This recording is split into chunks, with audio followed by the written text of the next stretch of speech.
अब बात कर लेते हैं धर्म संसद को लेकर और इस पर चर्चा करेंगे क्योंकि लगातार एक के बाद एक कई सवाल अब सामने आ रहे हैं धर्म संसद को लेकर और ऐसे में एक नया बवाल। हमारे साथ जुड़ चुके हैं आचार्य डॉक्टर मोहित शुक्ला जी हैं जो कि हिंदू धर्मगुरु हैं। मोहित जी, बहुत बहुत स्वागत है आपका इंडिया न्यूज पर। और इसी के साथ एडवोकेट शोएब सिद्दीकी जी हमारे साथ हैं, मुस्लिम स्कॉलर हैं। आचार्य और जितने महामंडलेश्वर हैं और जितने अखाड़ा परिषद के जो प्रमुख हैं वो सभी एक मत हैं और सभी हिंदू चाहते सनातन, क्योंकि जो सुअर की चर्बी तिरुपति बालाजी के प्रसाद मिलाई गई उससे हर आम हिंदू से लेकर हर व्यक्ति आहत है और सब लोग चाहे सनातन बोर्ड बने, मगर जब कोई प्रस्ताव रखा जाता है, बोर्ड बनता है तो उस पर चिंतन मनन होता है। अब यहाँ पर देखिए, मन भेद नहीं मत भेद है। मत भेद होना अलग चीज है, मन भेद होना अलग चीज है। तो शास्त्र कहता है कि मत भेद होना चाहिए मगर मन भेद नहीं हो, क्योंकि मत भेद होने से मंत्रणा होती है, अच्छे अच्छे सुझाव आते हैं। तो सब लोग अगर विचार करना चाह रहे हैं, अलग अलग करें और फिर एक मत हो। परिवार में भी ऐसे ही होता है, समाज में भी, राष्ट्र में भी, विश्व में भी। अब देखिए, भारत में जब संसद, जो हमारी भारतीय संसद है, संविधान की है, उसमें भी चर्चा होती, कई कई दिन तक एक बिल पे चर्चा होती और होनी भी चाहिए। और ये नागरिक शास्त्र में मैंने भी पढ़ा है, आपने पढ़ा होगा कि जितनी चर्चा हो उतना अच्छा है। मोहित जी, नए नए लेकिन मोहित जी, क्या अलग अलग धर्म संसद लगा कर ये चर्चा की जाएगी? क्या वो भी तो गलत है ना? नहीं नहीं, देखिए ऐसा है ना कि शंकराचार्य जी ने कहा कि देखिए, और अन्य महामंडलेश्वर ने ये भी कहा कि अगर वहां पर एक ही धर्म संसद में सारे धर्माचार्य इकट्ठा होंगे। ऑलरेडी आप देखिए कि कल कितना बड़ा स्नान है और जो है शाही स्नान हो रहा है और मौनी अमावस्या, इतना सब बड़ा पर्व है और सब एक साथ, तो कितना अगम भीड़ हो जाएगी और कैसे इतने प्रमुख संत एक साथ हो जाएंगे। देखिए, सनातन धर्म बहुत बड़ा है और सब एक व्यवस्था उत्पन्न हो जाएगी, इसलिए थोड़ा थोड़ा मंत्रणा सब जगह होगी, फिर सारे प्रमुख के बैठ के एक प्रस्ताव बना के उसको पारित कर देंगे। उसमें बहुत जल्दी ही आपको ये समाचार मिलने वाला है कि जो है सभी संत एक मत हो जाएंगे इसके ऊपर। और अभी जो ये चल रहा है ये स्वाभाविक है, इसमें कुछ भी आश्चर्य नहीं होना चाहिए। क्या कुंभ के समापन से पहले ये समाचार मिल जाएगा कि सब के विचार एक हो चुके हैं? हाँ जी, बिल्कुल मिल जाएगा और ये इस पर कार्य चल रहा है। और जो देवकी नंदन जी हैं, अन्य लोग, सभी लोग बिल्कुल, जहां पर निष्पक्षता होती है, स्वार्थ भावना नहीं होती है, वह प्रस्ताव निश्चित पारित होता है, सब लोग एक मत से स्वीकार करते हैं। और वो देवकी नंदन जी तो सभी शंकराचार्यों का बहुत सम्मान करते हैं, चरण वंदना करते हैं, चरण धोते हैं। और अभी लखनऊ में भी धर्म संसद जब होने वाली थी, राम भगवान की स्थापना थी, यहाँ पर एक रात पहले इस प्रशासन ने नहीं दिया, तो मैं स्वामी विवेकानंद सरस्वती जी से भी मिला था, उनके विचार भी बहुत अच्छे हैं, सभी लोग इस पर एक मत है सनातन जी। ठीक है मोहित जी, आएंगे आपके पास। फिलहाल हमारे साथ एक और खास मेहमान जुड़ चुके हैं, हिंदू धर्मगुरु यतिमा चेतनानंद सरस्वती जी हमारे साथ हैं। बहुत बहुत स्वागत है सरस्वती जी आपका इंडिया न्यूज पर। चर्चा चल रही है धर्म संसद को लेकर। यतिमा, जो चर्चा अब चल रही है, ऐसे में उम्मीद ये लगाई जा रही थी कि जब सनातन बोर्ड को लेकर बातें शुरू हुई तो सभी शंकराचार्य एकजुट आएंगे, विचार विमर्श होगा, उसके बाद तमाम जो बातें होंगी वो सामने रखी जाएंगी और उसके बाद सनातन बोर्ड के गठन की तरफ आगे बढ़ा जाएगा। लेकिन यहाँ पर तो शुरुआत में ही अब एक नया बवाल शुरू हो गया है, एक मत नजर ही नहीं आ रहे हैं, अलग अलग अब धर्म संसद लगती नजर आएंगी। नहीं, देखिए, कुंभ परिक्षेत्र बहुत बड़ा परिक्षेत्र है और शंकराचार्य जी की, आदि गुरु शंकराचार्य जी की अपनी एक व्यवस्था होती है।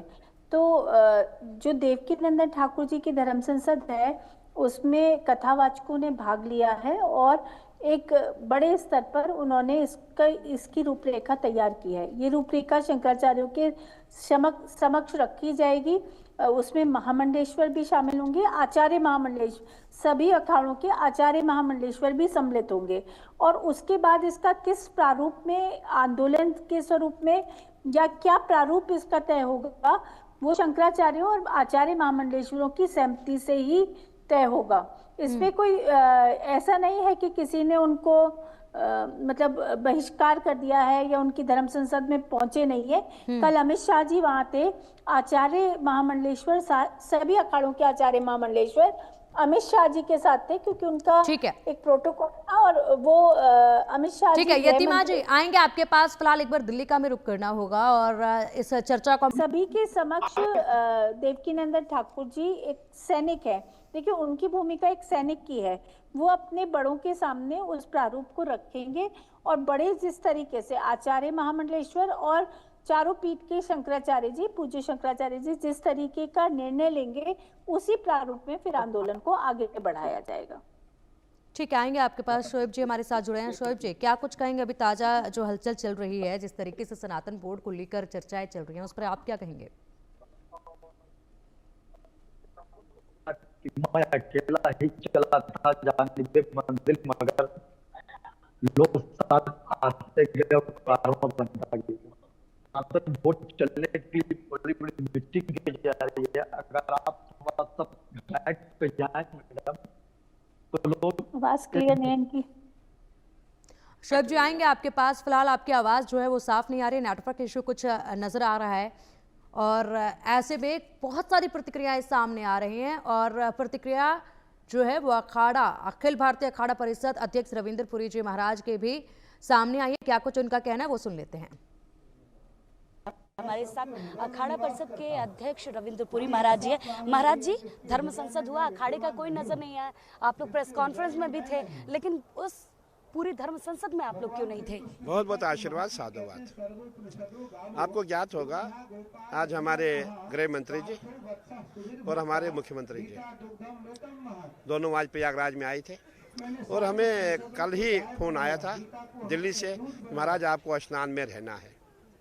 तो जब गृह मंत्री जी भी है, मुख्यमंत्री जी भी है, तो हम धर्म संसद में कैसे जाते, इसलिए हम वहाँ जा नहीं पाए। और जितने भी हमारे अखाड़े, जितने संत महात्मा, हमने आज अपने मुख्यमंत्री जी के साथ और गृह मंत्री जी के साथ स्नान किया था, और सभी महात्मा वहाँ ही थे। और हम सुबह से शाम 6 बजे तक गृह मंत्री जी के साथ थे, इसीलिए वहाँ कोई संत नहीं पहुँच पाया। सुबुकाहट तो ये भी है कि अखाड़ा परिषद ने वो पूरी तरीके से बहिष्कार कर दिया था राजनीति की वजह से। नहीं, हमने बहिष्कार नहीं किया। देवकी नंदन जी बहुत अच्छे व्यक्ति, हमारे बहुत प्रिय है, और उन्होंने बहुत अच्छा कार्य किया है। देखिए, कभी कभी ऐसा भी हो जाता है कि कुछ जाने अनजाने में कई कुछ ऐसी बात हो जाती है। और सबसे बड़ी बात है कि अभी जितने भी हमारे संत महात्मा है, सभी को अभी इस बारे में जानकारी नहीं दी गई थी, और ये भी एक कमी रह गई। और आपने देखा होगा, प्रयागराज में इतना भीड़ है, पूरा जाम ही जाम है, कौन कहाँ से निकलेगा। और इस समय करोड़ों की संख्या में श्रद्धालु प्रयागराज में है। हमने यही सोचा ये उचित समय नहीं है, इसीलिए आगे चल के देखा जाएगा। आपने कहा कि आपको जानकारी कल ही थी कि मुख्यमंत्री आ रहे हैं, अमित शाह आ रहे हैं, तो कल ही मौजूद थे महाराज जी? नहीं, देखिए, जहाँ हरि है वहाँ शिव है, ऐसी बात नहीं है। शिव हरि सब एक ही है, शिव शिव एक ही है, ऐसी कोई दिक्कत नहीं है। बाकी हमारा बहुत ही देवकी नंदन को बहुत बहुत आशीर्वाद देना चाहेंगे, साधुवाद देना चाहिए। बहुत अच्छा काम करे, हम सब उनके साथ। वो जो सनातन बोर्ड का उन्होंने गठन किया, उसको आप लोग भी मानते हैं? देखिए, हमारा प्रयास है सनातन बोर्ड की, हमें इतनी चिंता नहीं, हमें चिंता वक्फ बोर्ड समाप्त होना चाहिए। और जितने भी हमारे संत महात्मा, हमारे महामंडलेश्वर आचार्य महामंडलेश्वर है, सभी की बैठक हुई थी। सभी ने मुझसे कहा कि महाराज देखिए, सनातन बोर्ड को भी आप रहने दीजिए, पहले वक्फ बोर्ड का खात्मा करना, वक्फ बोर्ड को समाप्त करना है। तो संतों का प्रयास है कि भारत में वक्फ बोर्ड समाप्त हो, उसके पश्चात देखा जाएगा। तो मतलब दोबारा सनातन बोर्ड गठन करने के लिए और वक्फ बोर्ड को खत्म करने के लिए धर्म संसद आप लोग फिर से करेंगे? नहीं, ऐसा नहीं है। हम जो धर्म संसद होगी वो इसलिए होगी कि वक्फ बोर्ड समाप्त हो जाए। होगी जरूर। हाँ, होगी, अवश्य अवश्य। और जो ये अध्यक्ष 6 बनाए जा रहे हैं, जो 11 अध्यक्ष इन लोग रख रहे हैं, इसमें आप लोगों की भी मेंबर होंगे या फिर वो जो गठन कर चुके हैं उसी के? नहीं, हम अनभिज्ञ कितने अध्यक्ष बने, हमें कोई जानकारी नहीं है। इसी तरीके की? नहीं, हमें कोई जानकारी नहीं। तो आप लोग उसमें कोई तरीके से मान्य नहीं करेंगे? नहीं, हमें मान्य का विषय नहीं है, लेकिन हमें जानकारी नहीं है। जब जानकारी होगी तब बता देंगे। और चलिए, अब अखाड़े का कोई नहीं नजर आया, कोई भी महामंडलेश्वर नहीं नजर आया, ना ही अखाड़ा परिषद कहीं नजर नहीं आया। इसी मुद्दे पर चर्चा करने के लिए हमारे साथ निरंजनी अखाड़े के महामंडलेश्वर प्रेमानंद महाराज जी। महाराज जी, आप लोग कहीं नजर नहीं आए, कहीं पर भी दिखे नहीं, और कई मुद्दों पर चर्चा भी हुई, वहाँ पर प्रस्ताव भी पास हो गया, अध्यक्ष भी बन गए कई लोग, क्यों आप लोग नहीं दिखे? मैं सबसे पहले आपको ये जानकारी देना चाहता हूँ कि मैं इसको धर्म संसद नहीं मानता। ये कथावाचकों का एक सम्मेलन था।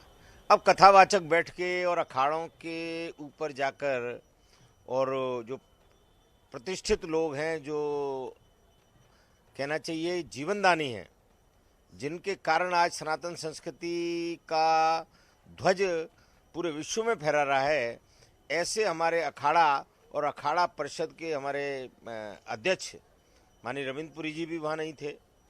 और भूल से अगर कोई महामंडलेश्वर चला गया हो तो मुझे मालूम नहीं है, परंतु ये धर्म संसद नहीं है, ये कथावाचकों का एक आपस में बैठ के सम्मेलन है। और जिसमें जो प्रस्ताव पारित हुए हैं ये कथावाचकों पर ही लागू होते हैं, गृहस्थियों पर लागू होते हैं और कथावाचकों पर लागू होते हैं। मतलब जो आज उन्होंने सनातन बोर्ड का गठन किया है वो आप लोग नहीं मानते? कथावाचक ऐसे बोर्ड का गठन करने लग गए तो फिर अखाड़े क्या करेंगे? जो महामंडलेश्वर हैं, जो पूरे विश्व में धर्म को पोषित करते हैं और सिर्फ धर्म और धर्म के लिए ही जीवन जीते हैं, वो लोग क्या करेंगे? ऐसे 4 लोग मिलकर अगर कोई काम कर लेंगे तो उसको सनातन बोर्ड का नाम नहीं दिया जा सकता। तो सनातन बोर्ड का गठन कब होगा आप लोगों के हिसाब से? हम सब लोग इसके लिए प्रयासरत हैं। अभी हमारा मौनी अमावस्या का बहुत बड़ा जो है स्नान है और उसको दृष्टिगत रखते हुए हम सब लोगों ने निर्णय लिया है कि ये थोड़ी सी, क्योंकि हमारे जितने महामंडलेश्वर हैं सब अनेक सेक्टरों में हैं, तो उनको आने में बहुत तकलीफ है, रास्ते में जाम पड़े हुए हैं। आप ही ने बताया कि मैं 3 किलोमीटर की दूरी 3 घंटे में तय की हूँ, तो ऐसी सब परिस्थितियों को देखते हुए अभी इसको थोड़ा स्थगन किया गया है। निश्चित इसकी इसी कुंभ में बैठक होगी और बोर्ड गठन का निर्णय लिया जाएगा, जिसके लिए माननीय हमारे अखाड़ा परिषद के अध्यक्ष रविंद्रपुरी जी सतत प्रयासरत हैं। मतलब अखाड़ा परिषद फिर से एक बार कोशिश करेगा और सनातन बोर्ड गठन के लिए एक नई डेट आएगी? अखाड़ा परिषद तो शुरू से कोशिश कर ही रहा है। अखाड़े ने ही तो संस्कृति को आज तक बचा के रखा है। पहले हमारे यहाँ सनातन परिषद होती थी, वो भी सब अखाड़ों के कोऑर्डिनेशन से चलती थी। तो अखाड़ा तो शुरू से ही प्रयासरत है और बस अभी क्या है, थोड़ा सा ये जो बहुत ज़्यादा कुंभ में लोगों का आना जारी हो गया है, रास्ते जाम हो गए हैं, तो ये सब असुविधाओं को देखते हुए, क्योंकि सब लोगों का एक स्थान पर पहुंचना आवश्यक है, ये एक व्यक्ति का निर्णय नहीं है, पूरे अखाड़े का निर्णय है, पूरे महामंडलेश्वरों का निर्णय है और जितने हमारे से पंथ संप्रदाय जुड़े हुए हैं उन सबका निर्णय है और वो सब होंगे वहाँ। तो वो डेट, इसलिए ये मुझे लगता है कि हम शाही स्नान के बाद किसी भी दिन ये डेट का निर्णय आप लोगों को बताएंगे, आप उसका इंतजार करिए। और चलिए अब इसी पर चर्चा जारी करेंगे। यतिमा जी, आपसे जानना चाहेंगे, अभी आपने सुनी प्रतिक्रियाएं यहाँ पर, जिस तरीके से रविंद्रपुरी जी ने अपनी बातें रखी। सबसे पहले उन्होंने कहा कि यहाँ पर आधे से ज़्यादा लोगों को पता ही नहीं था धर्म संसद के बारे में, आधे साधु संतों को मालूम नहीं था। उसके बाद उन्होंने एक सवाल के जवाब में कहा कि हमने इस धर्म संसद को आगे के लिए इसलिए नहीं बढ़ाया क्योंकि जगह जगह पर होर्डिंग्स लगी हुई थी, लोग उसमें पहुँच रहे थे। हम नहीं चाहते थे कि देवकी नंदन ठाकुर के कार्यक्रम में कोई बाधा हम लोग डालें। यहाँ पर 2 तरह की उनकी प्रतिक्रियाएं सामने आ गई हैं। उसके बाद आपने सुना यहाँ पर स्वामी प्रेमानंद महाराज को भी, जिन्होंने कहा कि भूल से कोई महामंडलेश्वर वहां चला गया तो चला गया, कथावाचक कैसे किसी भी सनातन बोर्ड का गठन कर सकते हैं, अखाड़े फिर क्या करेंगे? क्या अखाड़ों में जो बैठे हैं महामंडलेश्वर, जो शंकराचार्य हैं, कि वो तो पूरा जीवन ही अपना धर्म के लिए जीते हैं, ऐसे में वो लोग क्या करेंगे अगर कथावाचक यहाँ पर बोर्ड बनाने लग गए तो? नहीं, देखिए, मैंने आपको प्रारंभ में ही कहा था और रविंद्रपुरी जी ने जो मंडलेश्वरों के पास जाएंगे, अपना प्रारूप बताएंगे और उसी के अकॉर्डिंग जैसा निर्देशन गुरुजनों का होगा, उसी निर्देशन में आगे इस प्रारूप को बढ़ाया जाएगा। रविंद्रपुरी जी ने भी बिल्कुल यही बात कही कि कल बहुत भीड़ थी, कल वहाँ गृह मंत्री आए हुए थे, अमित शाह जी का स्नान था, प्रोटोकॉल में वो सब सारे आचार्य महामंडलेश्वरों को वहाँ रहना था, तो वहाँ उपस्थित होना ज़्यादा आवश्यक था। जब होर्डिंग लग जाते हैं किसी कार्यक्रम में, पैसा खर्च होता है, लाखों लोग आते हैं कार्यक्रम में, उनके भोजन की व्यवस्था होती है, तो आचार्य लोग या संत लोग ये नहीं चाहते कि किसी का भी अपमान हो या किसी का कार्यक्रम खराब हो। एक धर्म संसद हुई, उसमें एक प्रारूप तैयार हुआ, उस प्रारूप को आगे आचार्य महामंडलेश्वर, करना तो अखाड़ों को ही है। मैंने तो प्रारंभ में ये बात कह दी थी कि इसका प्रारूप अखाड़े तय करेंगे, इसका प्रारूप देवकी नंदन ठाकुर जी सिर्फ बनाकर देने वाले हैं, लेकिन जाना वो संतों के श्री चरणों में ही है। आचार्य महामंडलेश्वर और शंकराचार्यों के श्री चरणों में ही इस प्रारूप को रखा जाएगा। उसके बाद जब उनकी मोहर लग जाएगी, तब जब वो कोई आंदोलन या कोई प्रक्रिया तय करेंगे, उसी के अनुरूप होगा, क्योंकि संत समाज की सहमति के बिना ये कार्य हो ही नहीं सकता है। तो मैं तो प्रारंभ से इस बात को, और रविंद्रपुरी जी ने उसी बात का समर्थन किया है अपने, लेकिन ऐसा नहीं है कि प्रेमानंद जी इससे कहीं बाहर है। होना वही है जो अखाड़े चाहेंगे और इसमें श्रेय देने या श्रेय लेने की कोई बात ही नहीं है। पर कोई भी आंदोलन, देखिए, सनातन को लेकर कोई समझने वाली जो बात है, सनातन संस्कृति के उद्धार के लिए, सनातन संस्कृति के संरक्षण के लिए, सनातन संस्कृति के संवर्धन के लिए कोई भी आंदोलन बिना शंकराचार्य जी और आचार्य महामंडलेश्वर की अनुमति के नहीं हो सकता है। उनके श्री चरणों में जाना ही होगा। ठीक है। यतिमा आएंगे आपके पास। शोएब जी, आपका रुख करना चाहूंगी मैं। उन्होंने सोचा कि ये जो गरीब लोग होते हैं, उसमें चाहे औरत हो चाहे मर्द हो, वक्त आने पर उनकी मदद की जाए, बड़े बड़े कॉलेज बन जाए, अस्पताल बन जाए, उनकी मदद की जाए। उसके बाद आप देखिए संशोधन की बात आने लगी। पहले लोग वक्फ बोर्ड खत्म करने की बात कर रहे थे, उसके पहले लाभ सनातन बोर्ड वाली बात आई। देखिए इंटेंशन जो होता है वो असल होता है। आप सनातन बोर्ड बनाइए, भाई आपके साथ हूँ, हर मुसलमान आपके साथ है, बनना चाहिए। आप 80% है, मैं 20% हूँ, लेकिन आप इंटेंशन ये रखिए कि मुझे अपना सनातन बोर्ड बनाना है, मुझे अपनी चीज सुरक्षा रखनी, मैं आपके साथ हूँ। लेकिन आप देखिए जिस नहीं पहुंचे बड़े है कि उन्हीं के लोग जो हैं वो नहीं पहुंचे धर्म संसद में। अगर बात कर ली जाए तो वक्फ बोर्ड को लेकर तो पहले से ही आवाज उठ रही है कि वक्फ बोर्ड खत्म होना चाहिए। इस दिशा में जो है कुछ बदलाव की तरफ काम भी हो रहा है और उसको लेकर भी लगातार बैठकें हो रही हैं। उसमें में हम आपसे इस पर जानना चाहेंगे, जिस तरीके से आप बहुत जल्द अखाड़ा परिषद धर्म संसद लगाएंगे और उसमें प्रमुखता से जो बात रखी जाएगी वो वक्फ बोर्ड को खत्म करने को लेकर ही रखी जाएगी। देखिए मुल्क चलता है संविधान से और संविधान से चलेगा, हर इंसान संविधान को क्या मानेगा। वक्फ बोर्ड संविधान से चल रहा है? नहीं देखिए, फिर मैं देखिए विश्व बात काटेंगी तो बात हो नहीं पाएगी। मैं हर समुदाय कह रहा हूँ, मतलब अगर सनातन बोर्ड बने तो संविधान को ठेस, वक्फ बोर्ड सही है? नहीं देखिए, हर चीज संविधान चलेगी, वक्फ बोर्ड भी संविधान चलेगा। उसमें आप देखिए मुल्क के वजीर आजम, हमारे प्रधानमंत्री और रियासत के वजीर आला की जमीन को अपना बता देंगे तो संतों को कहना ही पड़ेगा वक्फ बोर्ड खत्म किया जाए। जब देखिए संत हो चाहे हमारे बुजुर्ग हो, हमारे संत हो या बुजुर्ग हो, मैं सबका सम्मान करता हूँ, मैं सबकी ड्यूटियां सीधी करता हूँ। नहीं तो महाकुंभ की जमीन आपकी है, मतलब आप जो कहे कुंभ की जमीन भी आपकी। अच्छा शोएब जी, आप बार बार कह रहे हो प्रॉपर्टी को लेकर, जमीन को लेकर, शोएब जी आप बार बार जमीन को लेकर कह रहे हैं। कल भी आप चर्चा में थे और उस वक्त भी बात हुई थी और ऐसे भी जिस तरीके से आप ही के सहयोगी कह रहे थे कि जो वक्फ बोर्ड में जमीन है वो हमारे दादा परदादाओं की दी हुई जमीन है। देखिए अब दादा परदादा, उन्होंने एक मिसाल दी थी, सगे दादा की बात हो ना, पुरखों की बात जो उन्होंने करी थी, पुरखों की पिछले इलेक्शन में 2 करोड़ प्रॉपर्टी दिखाई गई थी, आज 50 करोड़ दिखाई जा रही है। तो देखिए ऐसा नहीं होता, जाहिर सी बात वक्फ की जमीन बंदी है और अब रुकना होगा इस चर्चा में हमें यहीं पर। बहुत बहुत शुक्रिया आप सभी का इंडिया न्यूज के साथ जुड़ने के लिए, इस चर्चा में शामिल होने के लिए। बढ़ेंगे आगे। अगर आप संगम स्नान के लिए हवाई जहाज से प्रयागराज पहुंचना चाहते हैं तो कम से कम 2-3 बार सोचिएगा, क्योंकि इस रूट पर हवाई किराए अब भारी उछाल में देखे जा रहे हैं। एक तरफ प्रयागराज जाने वाली ट्रेनों में टिकट नहीं है तो वहीं दूसरी तरफ